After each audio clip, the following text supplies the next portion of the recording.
Good afternoon. Happy Mother's Day. Happy Sunday. Hope everybody's having a good Mother's Day and a great week, or ending of the week and start to next week. I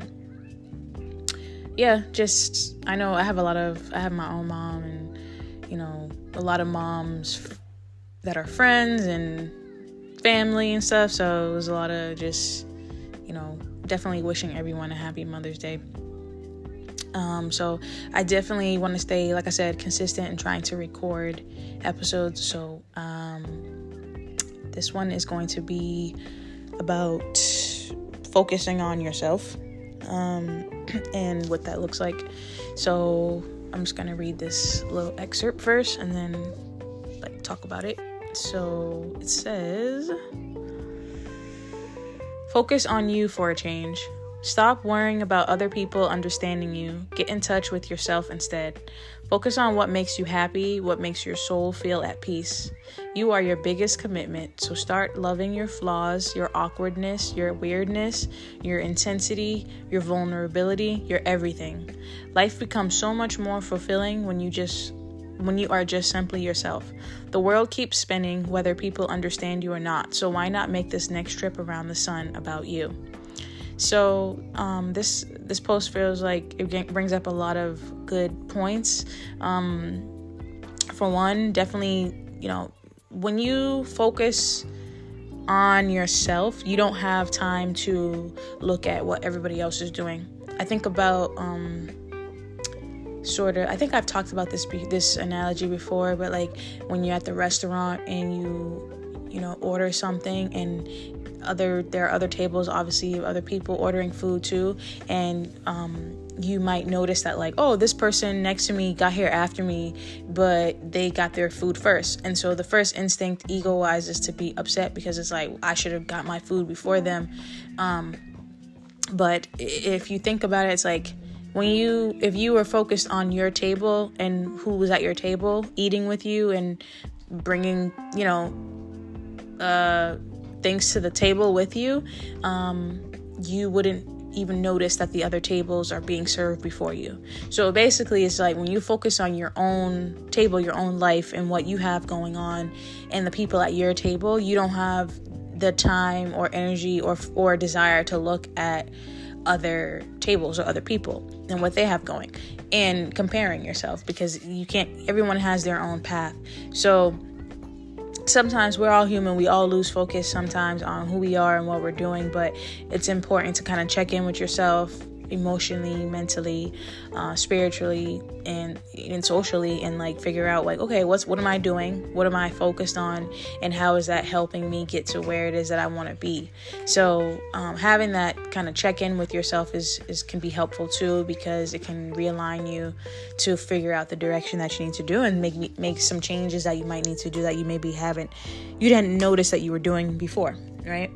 Because you were focused on other things. And so that's important. When it says focus on what makes you happy, what makes your soul feel at peace, this is a very, very vital thing that I've learned, because if you don't know what makes you happy and what brings you peace, you have to learn how to do that for yourself first. I think that's very important before getting into relationships, because if not, you will rely on this relationship in person to be the source of your happiness and your peace. And any disturbance of that can cause problems for both people involved, and it can ruin the relationship.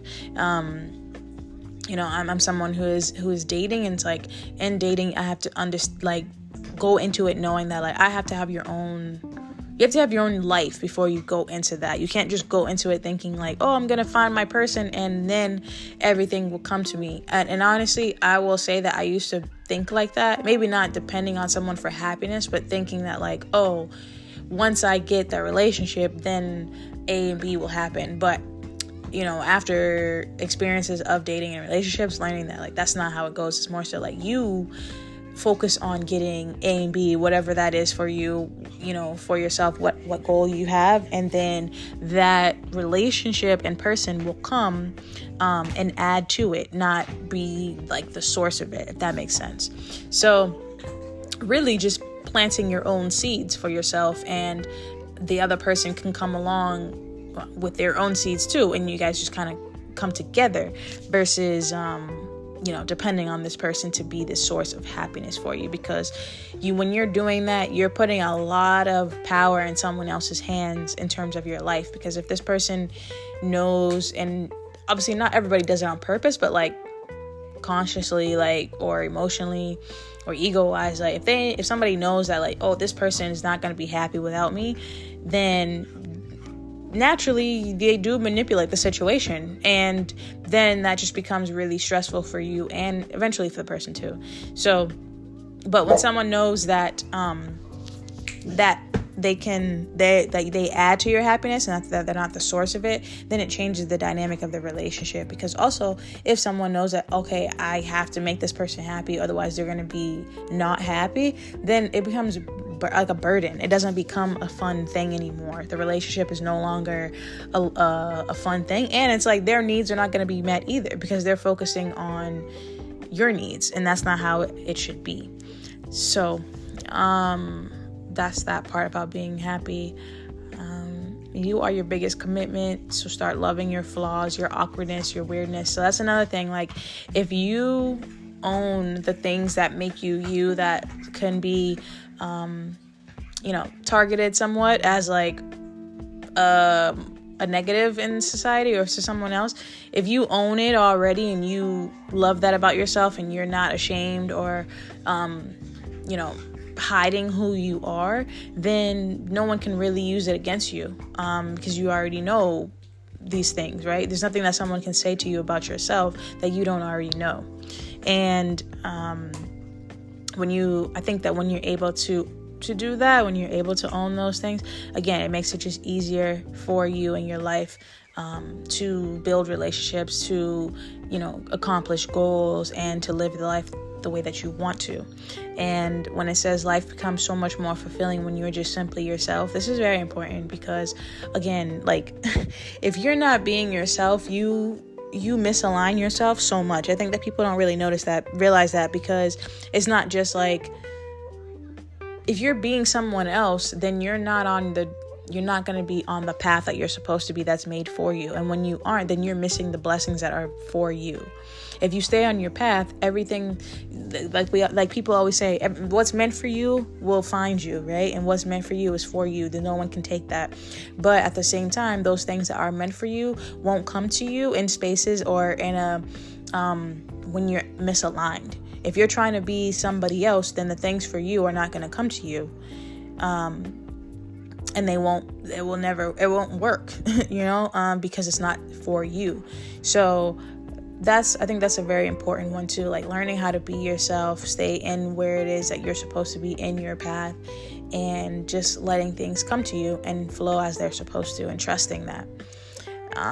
It says the world keeps spinning whether people understand you or not, so why not make this next trip around the sun about you? Yeah, another thing is, like, when you're all about you, not in a selfish way, but in like a more balanced, positive way, like you put yourself first positively, you make sure that you're good, and that way when you're good, then you can be good for other people, and you're good for other people too, and other people are good. It's good to be around you as well. But when you're not, and you're all focused on like other people and making them happy, then first of all, you're not going to be happy internally. Second of all, other people won't know, the people that are trying to get to know you or be with you or something like that, they're not going to know how to make you happy either, because you don't even know how to make you happy.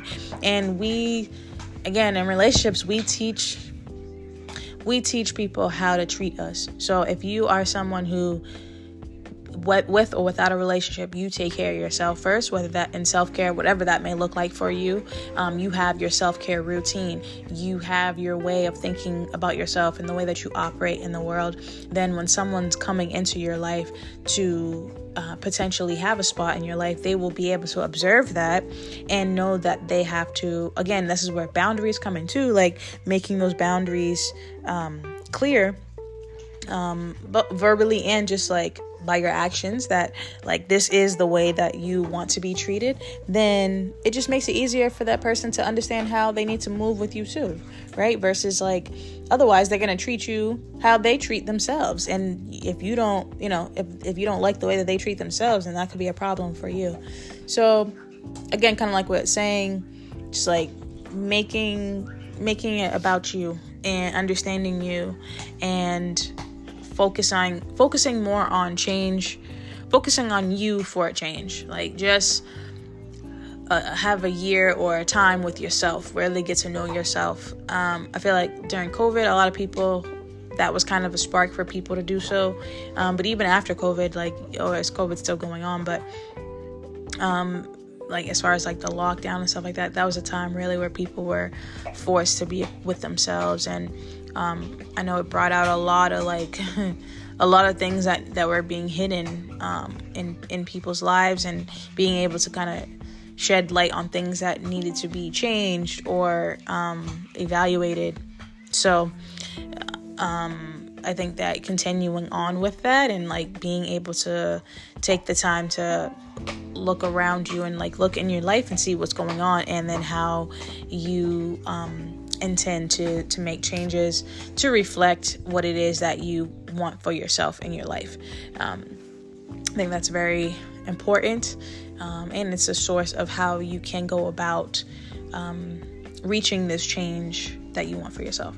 I think about like when it says about this part about like being yourself, and I think about this whole situation with like Drake and Kendrick, like for the argument of like Drake not really being who he is, and people for these whole years like not really knowing who he is. 1 minute he's Canadian, 1 minute he's Caribbean, 1 minute he's like Atlanta rapper, like he's all over the place. And yes, like this, we don't really know at the end of the day who he is and how he is and stuff like that. But it's just like the way that you present yourself in the world is it's so interchanging that it's like there's a difference between someone who is trying out new things versus like someone who you can tell they don't know who they are, so they're trying to be whatever it is that they think someone wants them to be. And that's a dangerous game to play, because eventually that's not going to work for you, right? Eventually it's going to come crashing down, and that's essentially what's going on right now. Like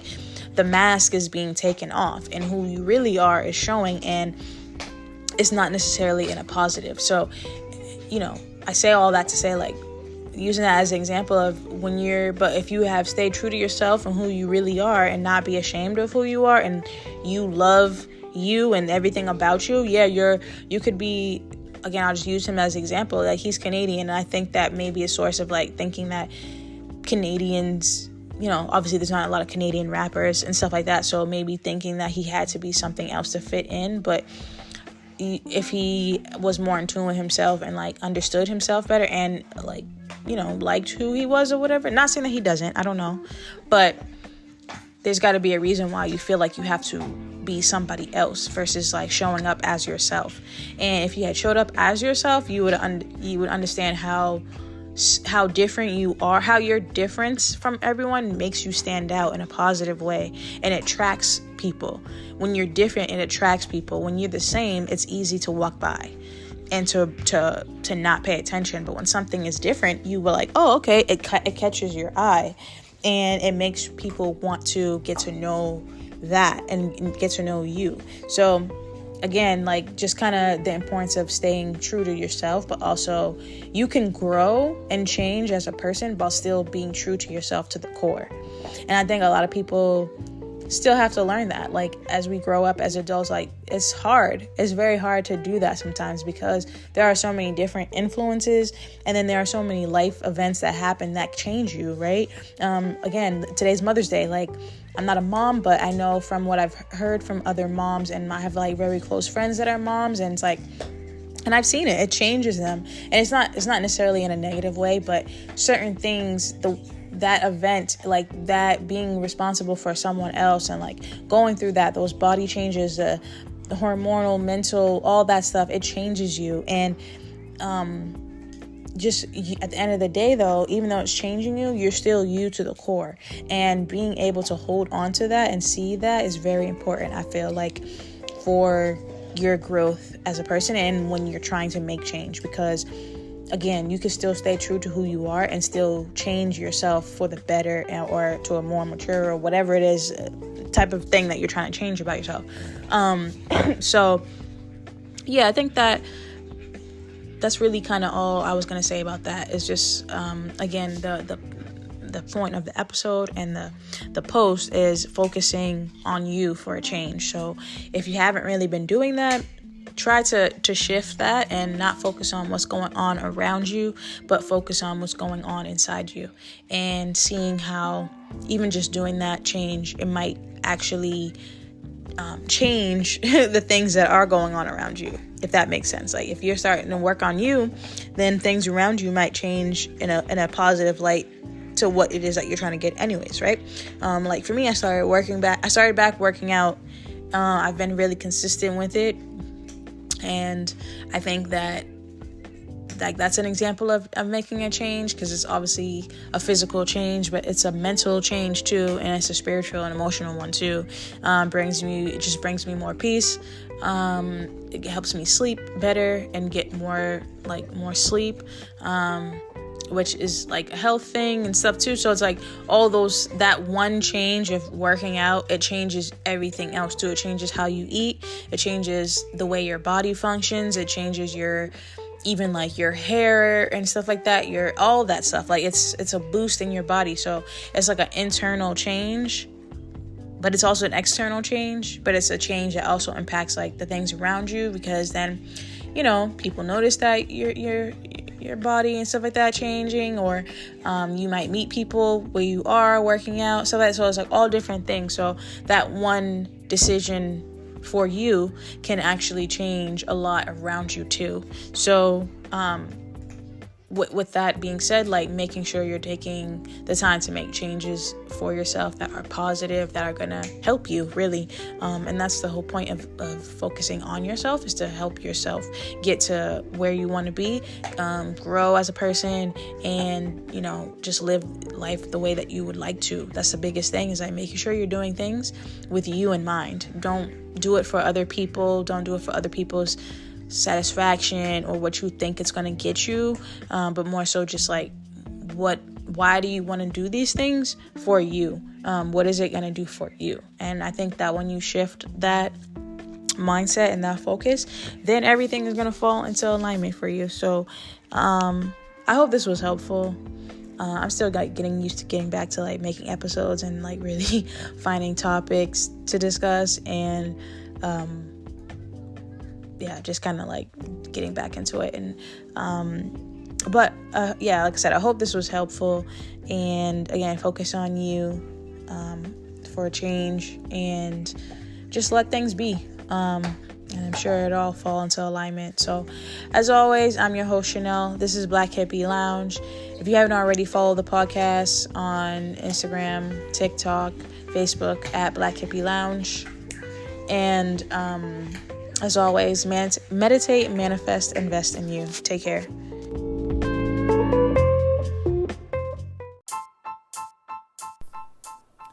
Meditate, manifest, invest in you. Join me on my spiritual journey as I elevate myself and like-minded listeners to a higher level, mentally, physically, and spiritually. Thank you for listening. This is Black Hippie Lounge, and I am your host, Chanel.